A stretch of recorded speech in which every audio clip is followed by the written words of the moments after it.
महामहिम भीष्म की, महामहिम भीष्म की, महामहिम भीष्म की, महामहिम भीष्म की, महामहिम भीष्म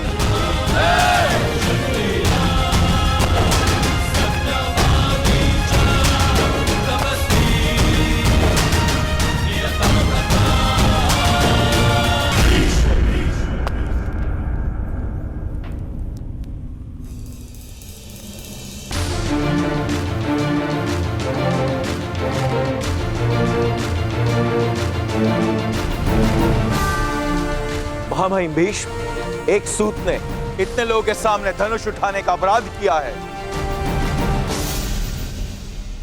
फिर तो इसको दंड अवश्य मिलेगा।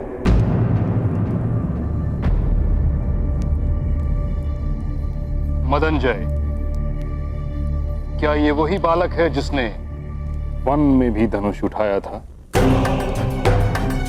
हाँ महामहिम, और इसने अनेक वनवासियों पर प्रहार भी किए थे। फिर तो घोर अपराध हुआ है सेनानायक मदनजय। जी महामहिम भीष्म, अब आप ही न्याय कीजिए। न्याय तो महामंत्री करेंगे। वन में समाज नहीं होता, और जहां समाज नहीं होता वहां समाज के नियम नहीं होते, और ना ही अपराध होता है। किंतु इस सभा में धनुष उठाने का दंड इस बालक को अवश्य प्राप्त होगा।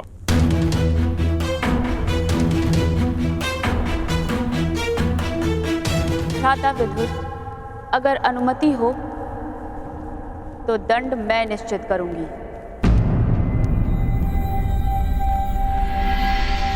जी महारानी। इस बालक का दंड है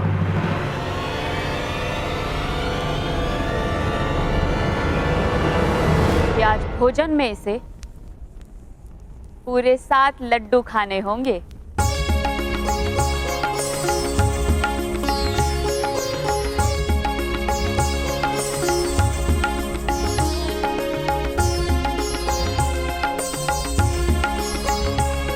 और मुझे? मैंने भी तो अपराध किया है। तुमने तो प्रथम अपराध किया है। तुम्हें पूरे 8 लड्डू खाने होंगे।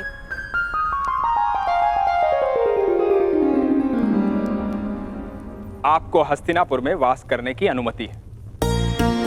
आप भूगत ग्राम में जाकर बस सकते हैं सज्जन, किंतु हस्तिनापुर में कुरुओं की परंपरा का पालन करना होगा। सारी परंपराएं अच्छे से जान लीजिएगा।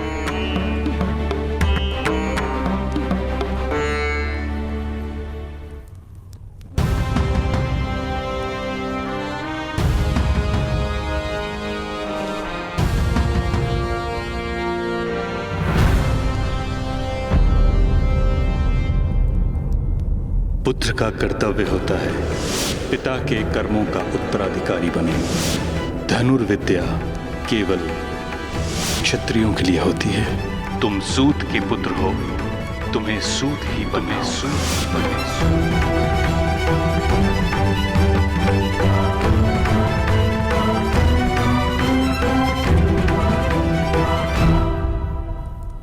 क्या आपको परंपराओं का विस्मरण हो रहा है? कर्ण,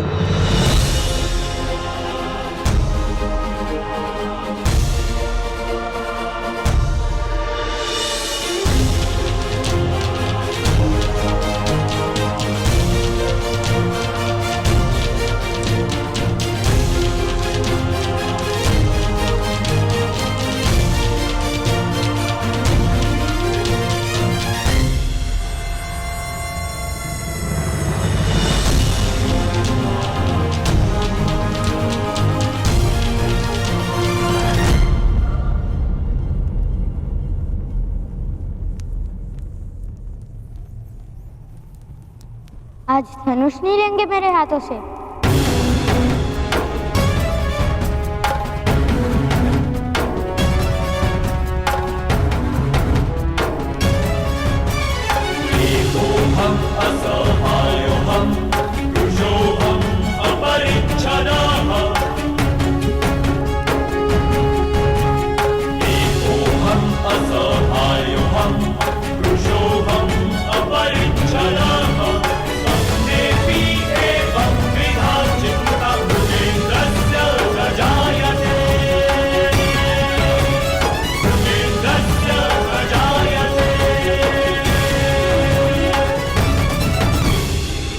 आज के पश्चात तुमसे धनुष लेने की आवश्यकता नहीं पड़ेगी, ऐसी आशा करता हूं।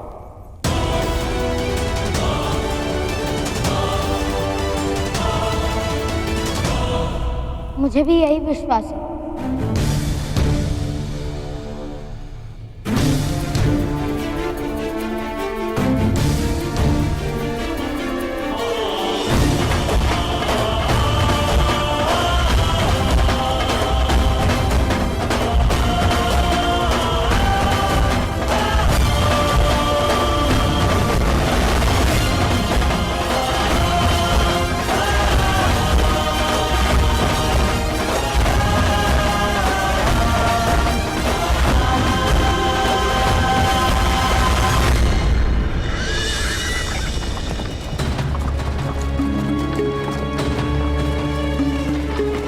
पुत्र कर्ण, हस्तिनापुर की व्यवस्था पर प्रश्न उठाना उचित नहीं था। किंतु पिताश्री, मैंने तो उनकी परंपरा का पालन किया है। महामहिम विष्णु ने वन में मेरे हाथों से धनुष ले लिया था, ये कहकर कि सूतों को शस्त्र उठाने का अधिकार नहीं। तो मैं हस्तिनापुर में धनुष कैसे उठा सकता था? इसलिए मुझे धनुष लौटाना उचित लगा। पिताश्री, वो क्या है?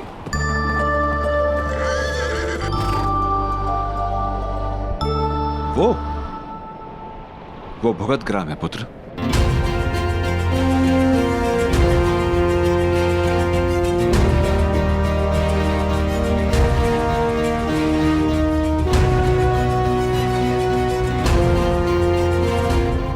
ग्राम है तो आवास कहाँ है पिताश्री? गांव के नाम से जान नहीं पाए तुम? भूगल अर्थात भूमि के अंदर, उस पर्वत के अंदर आवास है। एक बहुत बड़ा समाज रहता है, सारे सूत और सूत से भी निम्न जात वहां वास करते हैं। क्या सूतों को भूमि पर वास करने का अधिकार नहीं पिताश्री?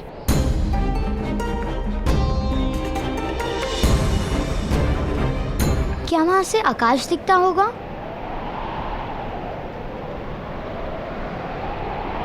या हमें आकाश देखने का भी अधिकार नहीं? देखो पुत्र, मनुष्य की शक्ति देखो। पर्वत का अंतर काटकर आवास बना लेता है। विपदाओं को चीरकर जो मार्ग बना लेता है, वही शक्तिमान है। तो क्या विपदा जैसा कुछ भी नहीं?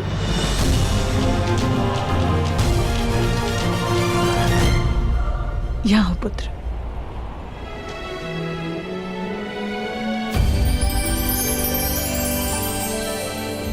विपदा सुख और सामर्थ्य प्राप्त करने का अवसर है कर्ण। जो विपदा से पराजित हो जाता है, उसे जीवन में सुख का अनुभव कभी नहीं मिलता है। किंतु जो विपत्ति को अवसर बना लेता है, सुख उसी को मिलता है।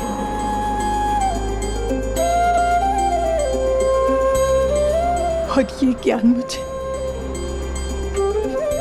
अभी प्राप्त हुआ।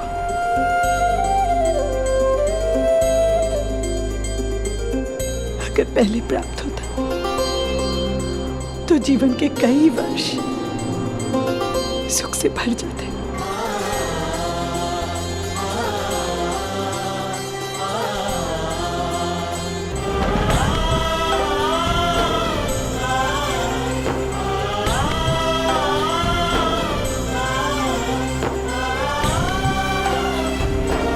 चले राधा।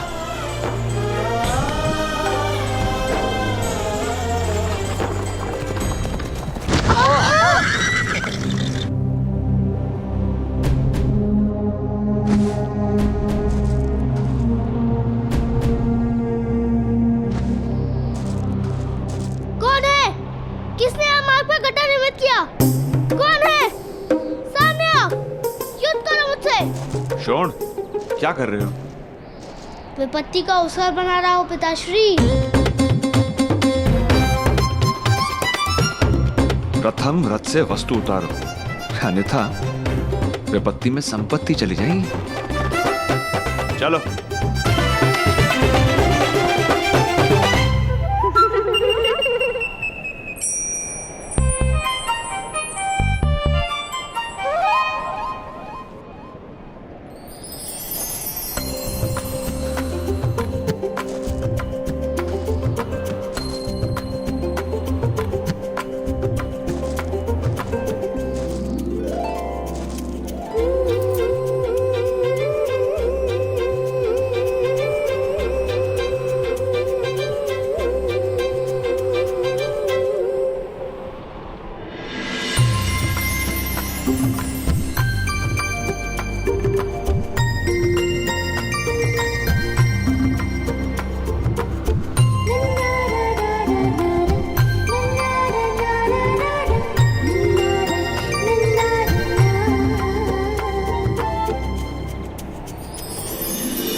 हे भगवान, हे भगवान, आप लोग इस मार्ग से आ रहे थे ना?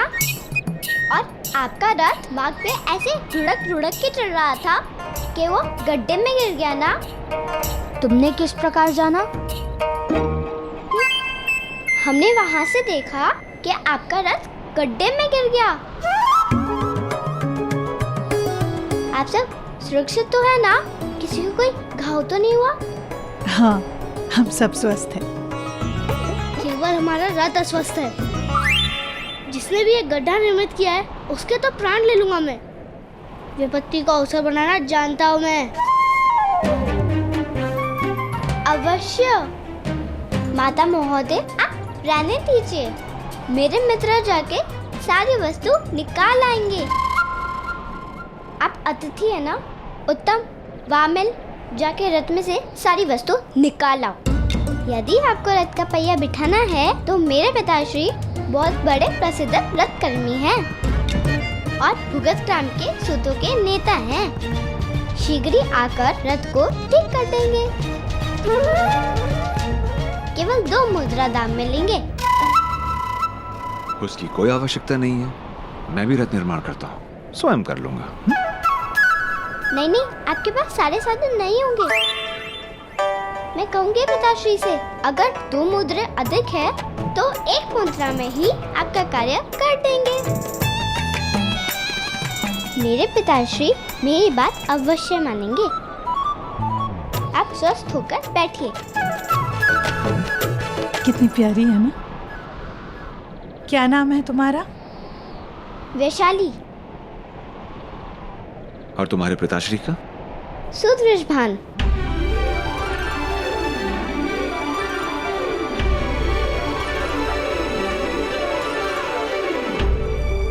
यथार्थ। तो जाओ, बुलाओ अपने पिताश्री को। आप 1 मुद्रा दीजिए, मैं शीघ्र ही बुला कर लेके आती हूँ।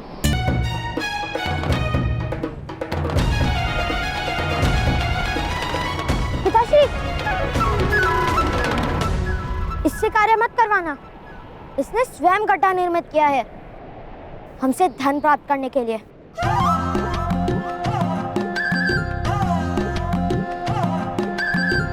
नहीं, मैं ऐसा क्यों करूंगी? ये तो मिथ्या आरोप है। मेरे पिता के पास धन नहीं है क्या?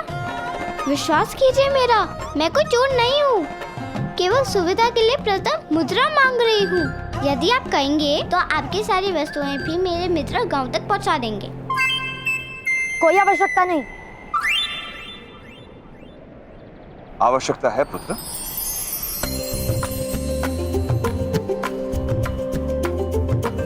ये लो।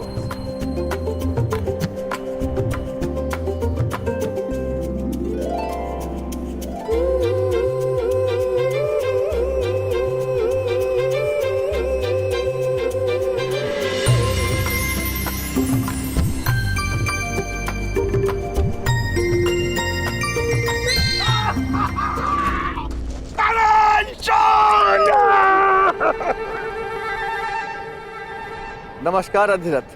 प्रणाम पुत्रों, वृषभान महोदय को प्रणाम करो। प्रणिपात। प्रणाम। आपको प्रसन्नता प्राप्त हो राधा। मेरा सौभाग्य है कि आप आज यहाँ पधारे। मेरे पिता की राधा के पिता ने बहुत सहायता की थी और वो ऋण मैं कभी चुका नहीं पाऊंगा।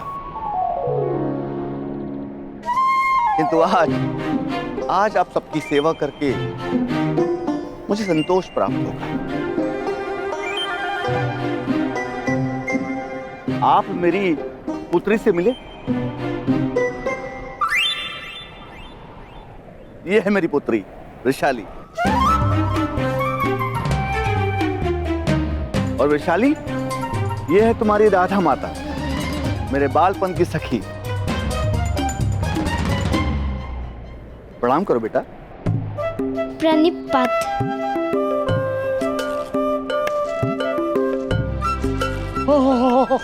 ये क्या हुआ? ये लड़की हुई ताऊ। आश्चर्य, यहाँ तो कोई गड्ढा था ही नहीं।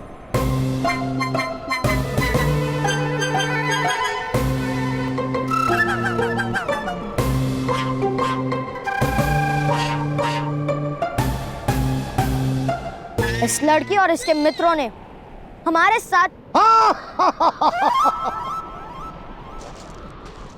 इस लड़की और इसके मित्रों ने तुम्हारी सहायता की है ना? उत्तम, अति उत्तम। चलो अब सारे मिलके इस पहिए को गड्ढे से निकालते हैं। निश्चिंत रहिए, आप सब प्रस्थान कीजिए। ये युवक अन्य युवकों को लाएंगे और ये रथ ठीक करेंगे, ले आएंगे। उत्तम।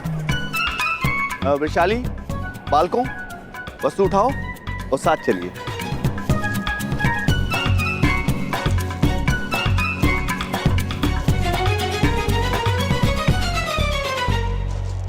नाम क्या है तुम्हारा? शोन।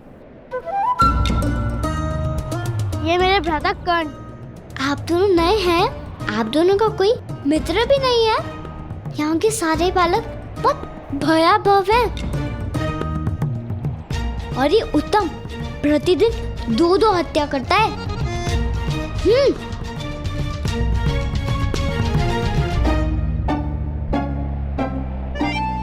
यदि आपने इस घटी के विषय में पिताश्री से कुछ भी कहा तो स्मरण ने आप दोनों की मृत्यु हो सकती है। चलो मित्रों, उठाओ सब।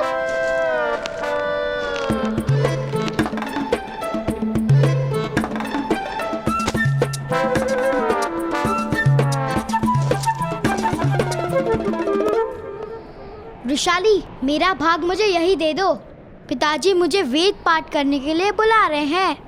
पहले ऊपर तक आओ, तभी तुम्हें अपना भाग प्राप्त होगा। नहीं, वहाँ तक इतना भार उठाकर ऊपर तक नहीं आ सकता। तो पहले क्यों नहीं बताया कि भार लेकर ऊपर नहीं आ सकते? इसे जाने दो, हत्या करने का समय हो रहा होगा। इसके स्थान पर मैं भार उठा लेता हूँ। इसका भाग हमें दे देना। ठीक है, तुम दोनों सारा भार उठा लो और आधा भाग मैं तुम्हें दे दूंगी। वामन, उस भार को छोड़ो और मेरे साथ आओ। ये है तुम्हारी मित्र वृषाली। और मित्र वृषाली हमारी नेता है, बहुत भयानक है। अगर उसकी बात ना मानो तो ऊपर से पत्थर फेंककर मारती है।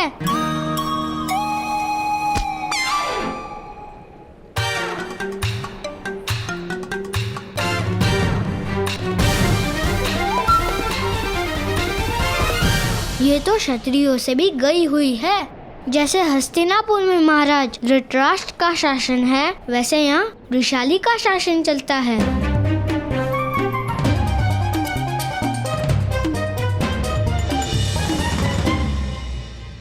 जब से हस्तिनापुर में महाराज पांडु का शासन बदला है, प्रतीत होता है कि पूरे साम्राज्य पर दुर्भाग्य विराजमान हो गया है।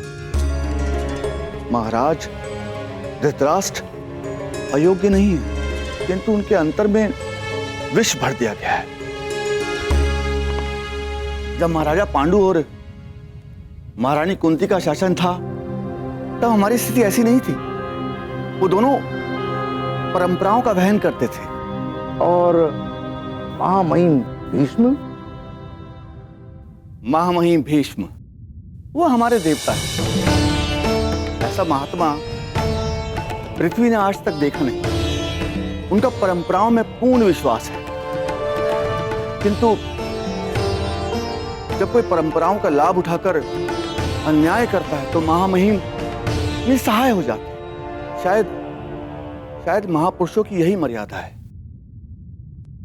और यहां महारानी गांधारी का भाई आकर बैठा है, गांधार राज शकुनी। हमें उससे भय लगता है। ऐसा प्रतीत होता है कि वो किसी भी स्थिति में पूरे साम्राज्य को नष्ट करने की मंशा लिए बैठा है। किंतु कोई अपनी ही बहन का साम्राज्य क्यों नष्ट करेगा?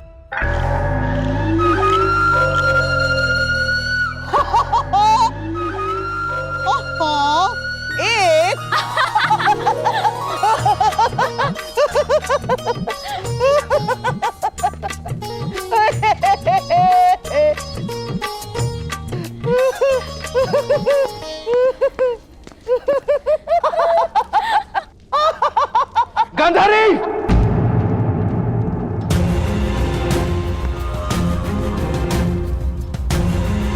18 महीनों में पुत्र नहीं दे पाई हो तुम मुझे गांधारी।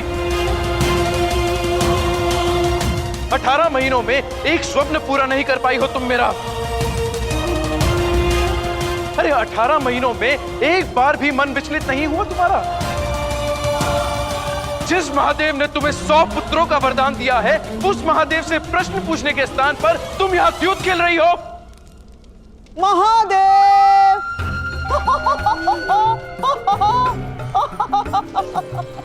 महादेव! महाराज के स्वप्नों का जन्म कब होगा महादेव?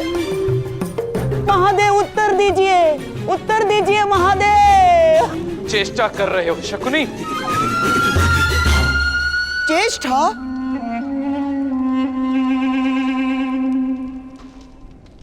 चेष्टा महाराज?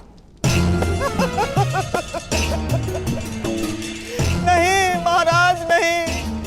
जिस दिन महामहिम ने गांधार से मेरी बहन के लिए आपके विवाह का प्रस्ताव लाया था, उसी दिन से मैंने चेष्टा करना छोड़ दिया है महाराज।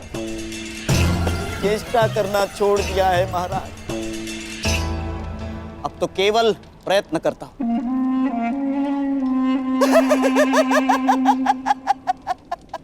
केवल प्रयत्न, आपके सुख और सुविधा का कारण बनने का प्रयत्न करता हूं महाराज।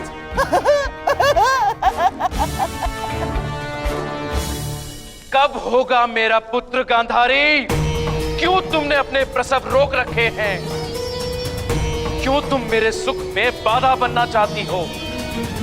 मैं तो आपके सुख का साधन बनना चाहती हूँ महाराज। जिस संतान की आप प्रतीक्षा कर रहे हैं, जिस संतान के लिए आपने स्वप्न सजा रखे हैं, उस संतान की एक माता भी प्रतीक्षा कर रही है। यदि मैं अपना गर्भ चीर कर आपको आपकी संतान दे सकती तो अवश्य दे देती, किंतु मैं निसहाय हूँ।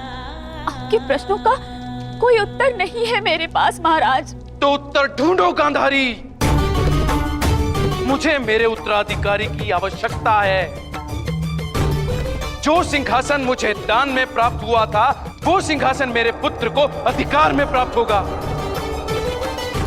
यदि तुम मुझे पुत्र नहीं दे सकती तो मुझे तुम्हारी कोई आवश्यकता नहीं। मैं तुम्हारा त्याग करके किसी और स्त्री से अपना पुत्र प्राप्त कर लूंगा।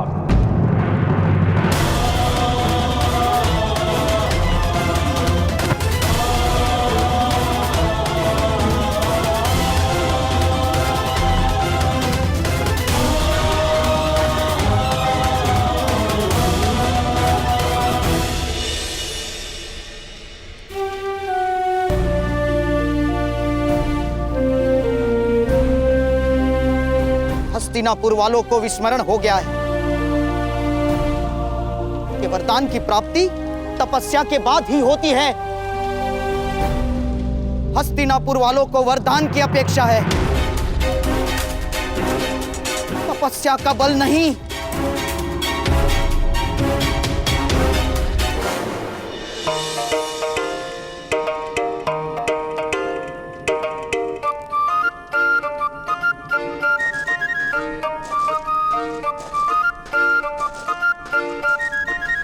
लाओ, हमारा आधा भाग दो। आधा भाग? क्यों?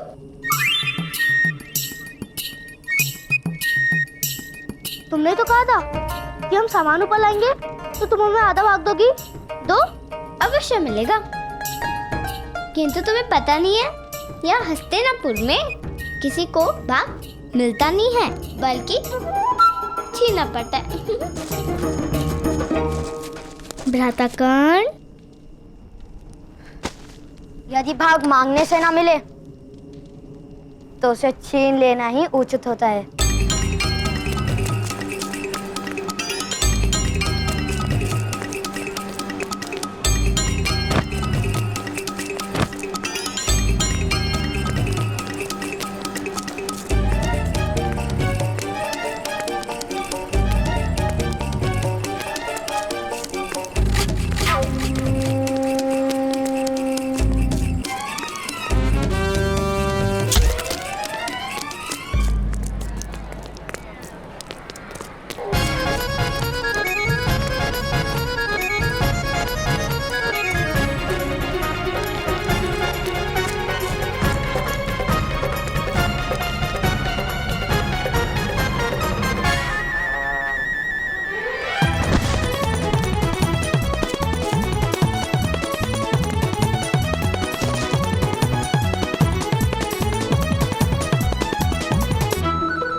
यदि आप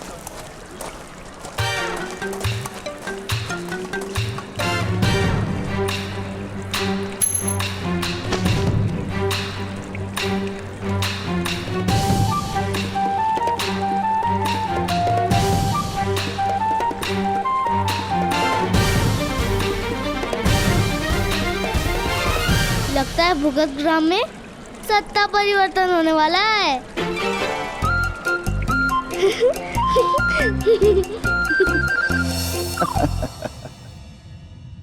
अधिरथ महोदय, हम जैसे दरिद्र लोग संबंधों में विश्वास रखते हैं, और जिनके पास सत्ता होती है उन्हें संबंधों से क्या, वे लोग सत्ता में ही तृप्त रहते हैं। यार छोड़िए, हमें इनसे क्या, हम बड़े लोगों की बड़ी बातें। पगड़ी जितनी बार बदलती है उतनी ही बार बालों की व्यवस्था बदलती है। इसीलिए ईश्वर ने बालों को लचकीला बनाया होगा, ताकि पगड़ी बदले तो बाल ना टूटे। इसी तरह हम निम्न जाति के लोग, सूत जाति के लोग लचकीले रहेंगे, और जब तक हम राजा के अनुकूल रहेंगे तब तक जीवित रहेंगे। किंतु अंत में तो सारे बाल झड़ जाते हैं ना?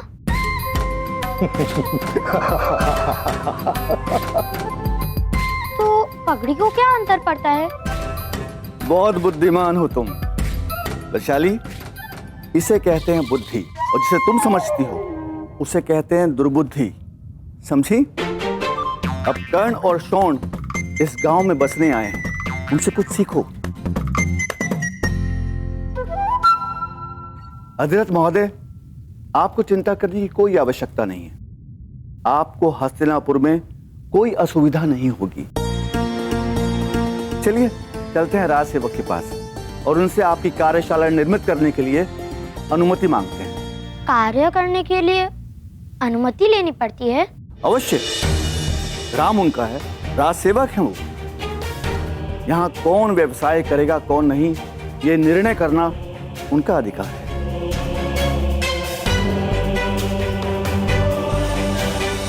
यदि आपका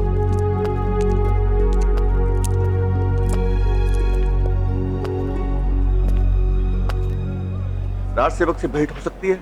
मैं तो प्रतीक्षा ही कर रहा था कि कब इनसे भेंट हो।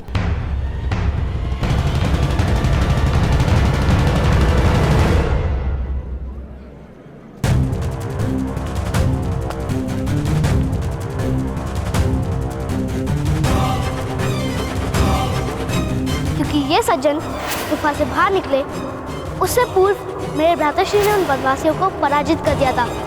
हाँ, हम कभी असत्य नहीं बोलते। आपका स्वागत है इस गांव में। कहिए सूत महोदय, क्या आशा लेकर पधारे हैं? रक्षक महोदय, हम महामंत्री की आज्ञा से आपके गांव में निवास करने वाले हैं। आपका इस गांव पर अधिकार है। हमें रथ निर्माण करके बेचने की अनुमति दीजिए कृपा करके। राजसभा में हमारा सम्मान होने वाला था। दूर वारणाव्रत नाम का एक नगर है, वहां के नगर रक्षक के पद पर हमारी नियुक्ति होने वाली थी, किंतु किसी कारण से हमें दंड मिला और इतना बड़ा सम्मान चला गया। नगर रक्षक का पद हाथ से चला गया और हम इन्हीं सूतों और लोहारों के गांव में बंदी बनकर रह गए।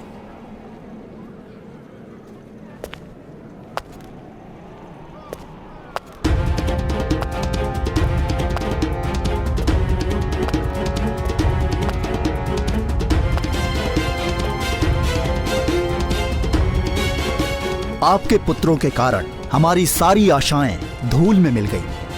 अब हमारे कारण आपकी आशाएं राख हो जाएंगी। आपको मेरे गांव में कार्यशाला आरंभ करने की अनुमति नहीं है।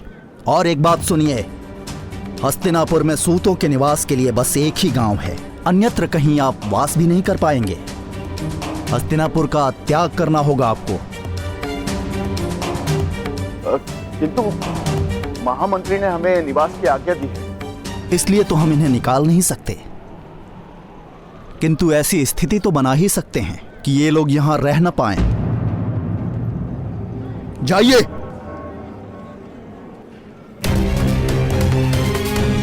ठहरिए, एक मार्ग है यहां रुकने का। यदि आपका पुत्र हमारा दिया हुआ दंड भोग ले तो हम आपको कार्य करने की अनुमति दे सकते हैं। सुन लो सूतों, इस गांव की सीमा पर एक पाताल कूप है।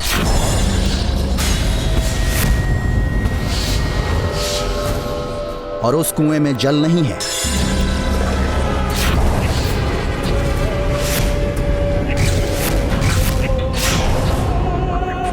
अपराधियों को उस कुएं में डाल दिया जाता है और जो अपराधी उस कुएं से स्वयं निकल आता है उसके अपराध क्षमा कर दिए जाते हैं।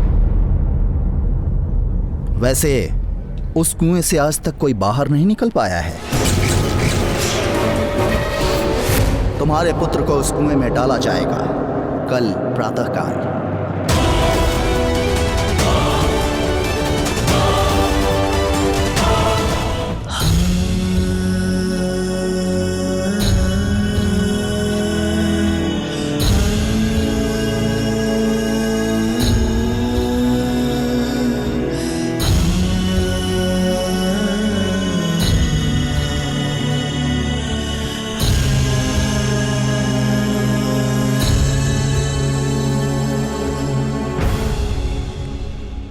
यदि तुम मुझे अपनी माता कहना चाहते हो तो ये लो गुलाब, तोड़ दो अपना धनुष। माँ, मैं धनुष छोड़ दूंगा। मैं धनुष स्पर्श भी नहीं करूंगा। मैं आपके चरणों में पड़ा रहूंगा। आपका प्रत्येक आदेश मानूंगा। पुत्र कर्ण,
तुमने इसी धनुष से मेरी रक्षा की है ना? हाँ माता, और इसी धनुष के कारण मैंने आपका वचन तोड़ा था। मुझे क्षमा कर दीजिए, मुझसे भूल हो गई। नहीं पुत्र, भूल तुमसे नहीं, मुझसे हुई। तुमसे वो वचन लेना ही भूल था। तुम्हें तुम्हारे सबसे बड़े सुख से वंचित करना मेरा भूल था कर्ण। ये धनुष तुम्हारा सबसे बड़ा सुख है। नहीं माता, मेरा सबसे बड़ा सुख आपका प्रेम है, और आपने जीवन भर मुझे वो प्रेम प्राप्त करने का अवसर दिया है।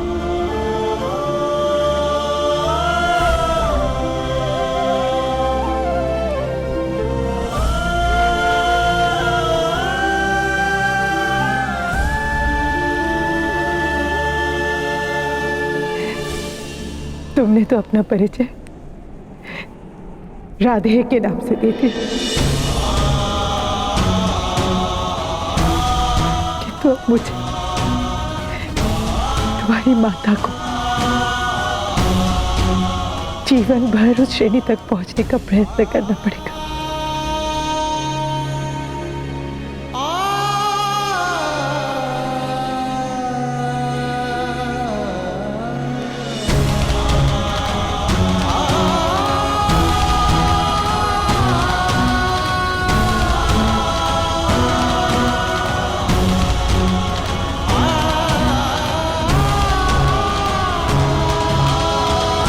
माता की श्रेणी तो सबसे ऊपर होती है ना माता?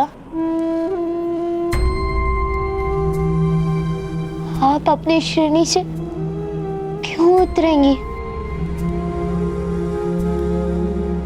मैं अपनी श्रेणी उठाने का प्रयत्न करूंगा।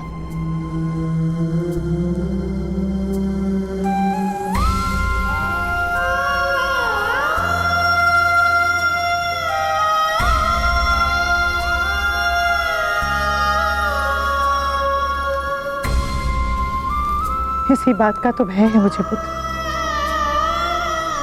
क्योंकि तुम्हारे पास सामर्थ्य भी है और संकल्प। किंतु पुत्र, तुम जब जब धनुष उठाओगे तुम्हें केवल संघर्ष का सामना करना होगा, और मैं अब नहीं चाहती कि तुम्हारे जीवन पथ पर कोई भी विपत्ति आए।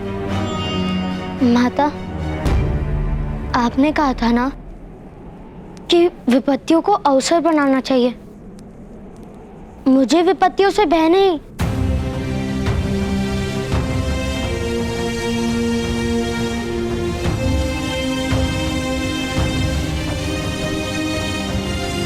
जानती हूं तुम्हें किसी से भय नहीं,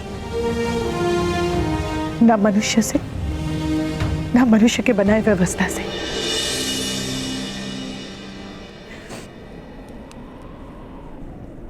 पुत्र कर्ण, मैं तुम्हें मेरे दिए हुए वचन से बंधन मुक्त करती हूं।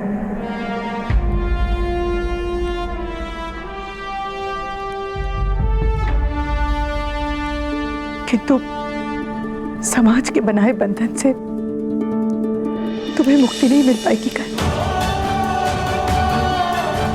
तुम जब जब धनुष स्पर्श करोगे समाज तुम्हें दंड देगा, और तुम्हें दिया गया हर दंड तुम्हारे माता के हृदय पर लगा घाव होकर। तुम्हारे पुत्रों को कोई दंड दे सके, ऐसी स्थिति वो उत्पन्न ही नहीं होने देगा। और यदि कोई दंड भोगना भी हो तो वो तुम्हारा पुत्र स्वयं निश्चित करेगा।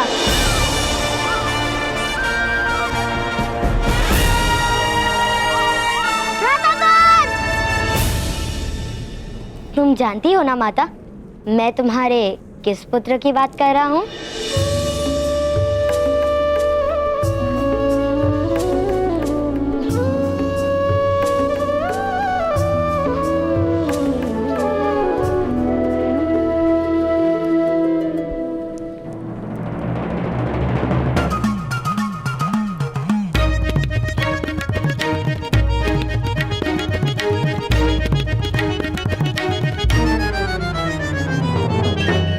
मुद्रा का है, या तो मुद्रा दो या तो मृत्यु के प्राप्त हो जाओ। यह एक और उपाय है, तुम मेरी सेना में आ जाओ और मैं तुम्हें मुद्रा दे दूंगा।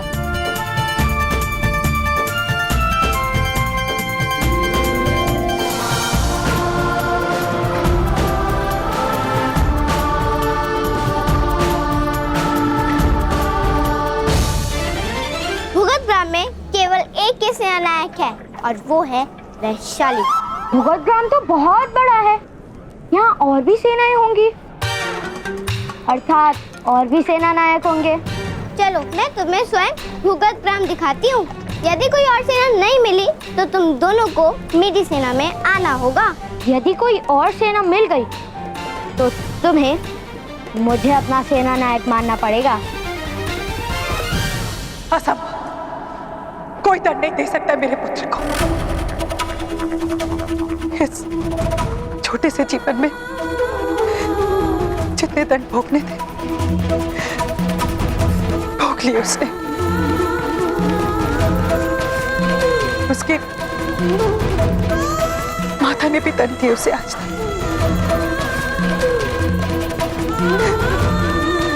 अब उसे कोई दंड नहीं मिल सकता है आगे।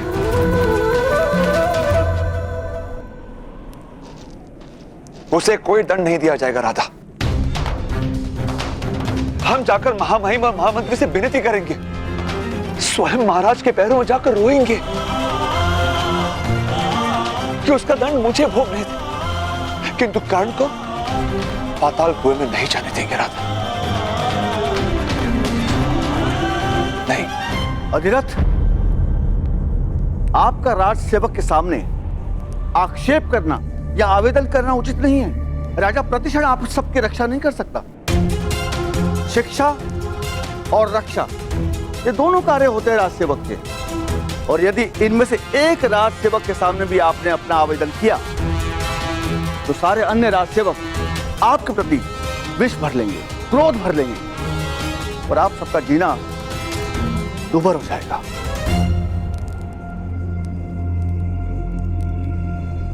तो क्या करे भ्राता विश्वान, अपने पुत्र को मृत्यु दंड भोगने दे। कैसा समाज है ये, कैसे लोग हैं ये, जो एक नीचे जात के लोगों के समग्र जीवन को कारागार बना देता है।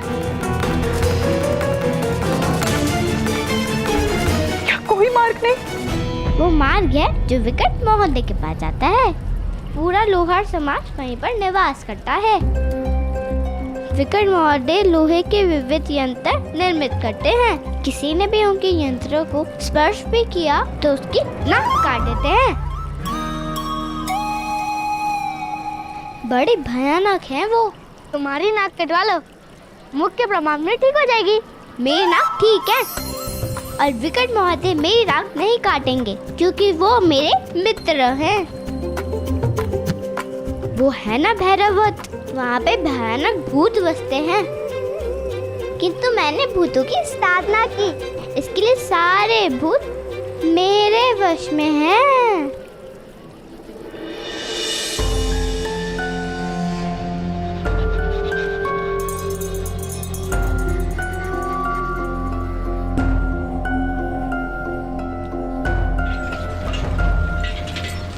वृषाली, वो क्या हो रहा है? लोहार समाज हमारे कुएं से जल प्राप्त करने के लिए हमें धन देता है। क्यों? उनके पास अपना जल स्थान नहीं था किंतु सूख गया। अब इन लोगों को हमारे जलाशय से पानी लेना पड़ता है और कहीं से जल लेने की अनुमति नहीं है। यहाँ जल के लिए भी अनुमति लेनी पड़ती है। तो क्या श्वास लेने के लिए भी अनुमति लेनी पड़ती है? तुम दोनों को तो अवश्य लेनी पड़ेगी।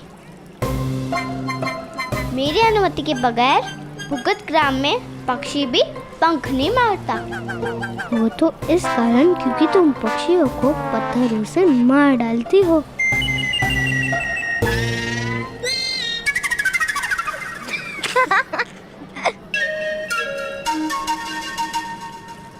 तो देख लिया हमारा गांव, मिला कोई सेना नायक। इसके लिए कहती हूँ, अगर मेरी सेना में रहोगे तो सुख से रहोगे, अन्यथा तुम दोनों की मृत्यु भी हो सकती है। मृत्यु? अन्य और कोई मार्ग नहीं। भ्राताश्री, तुम जो जीवन जी रहे हो वो मृत्यु से भयानक नहीं? हर क्षण है कि छाए में रहना मृत्यु नहीं तो क्या है?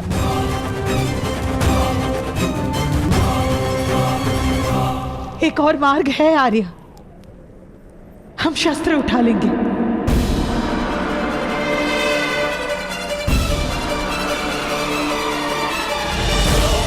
अपने पुत्र की रक्षा हेतु।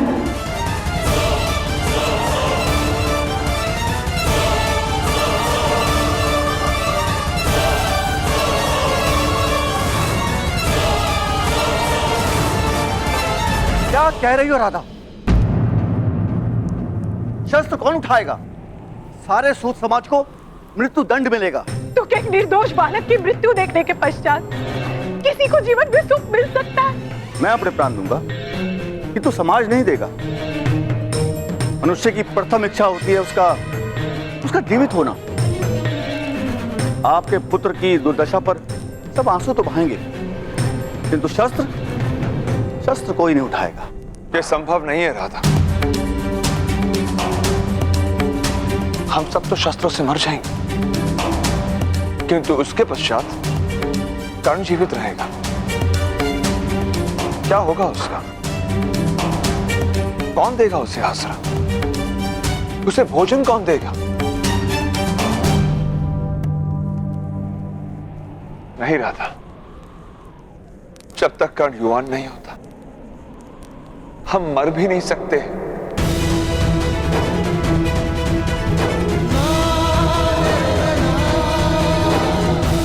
हम रात को ही छुप कर चले जाएंगे, वन में वनवासियों की भांति जीवन जिएंगे।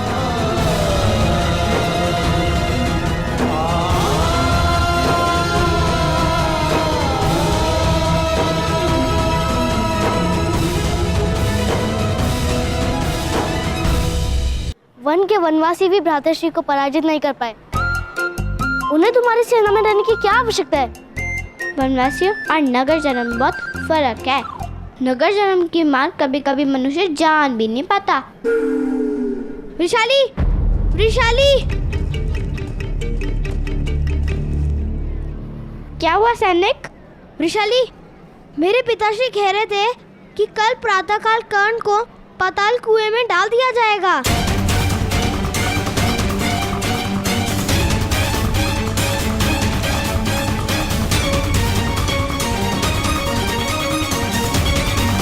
पाताल कुएं में?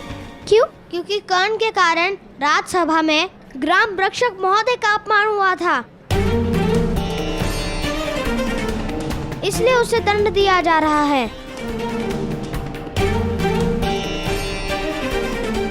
यदि कर्ण ने दंड नहीं भोगा तो उसके पिता को धन प्राप्ति के लिए कार्य करने की अनुमति नहीं दी जाएगी। पाताल कुआं बहुत भयानक है।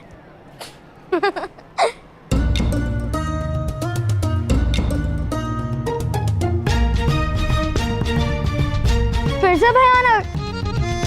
इस गांव का नाम भुगत ग्राम के स्थान पर भयानक ग्राम होना उचित था। हंसो मत, पाताल कुआं वास्तव में बहुत भयानक है। मेरे पिताश्री कहते हैं कि पाताल कुएं में डालने का दंड वास्तव में मृत्यु दंड ही होता है और उसमें से कोई निकल कर भी नहीं आता। ऐसा कोई स्थान हो ही नहीं सकता। तुमने उस कुएं को देखा नहीं है? उस कुएं का अंत नहीं दिखता, केवल अंधकार दिखता है। तो चलो अंधकार दिखाते हैं।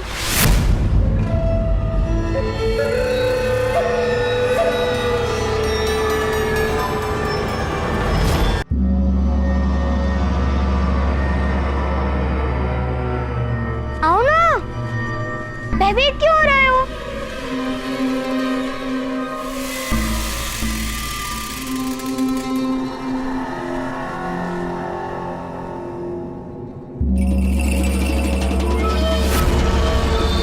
आओ ना, कुछ नहीं होगा, भयभीत मत हो।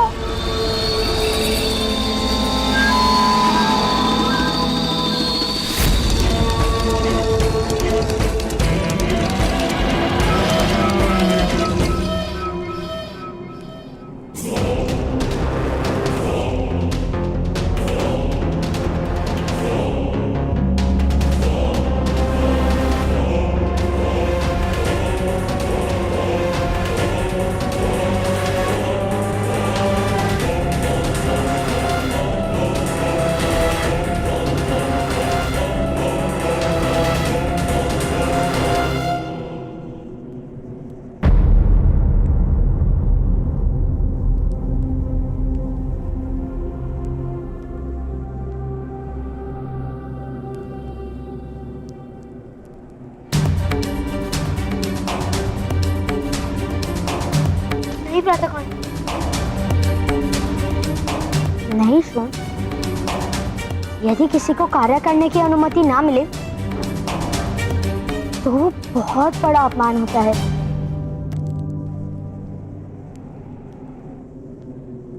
क्या तुम पिताश्री का अपमान होते हुए देख सकोगे?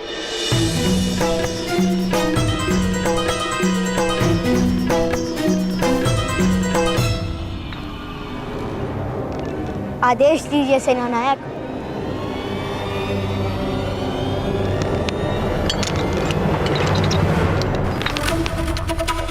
आपने किसी बालक को देखा?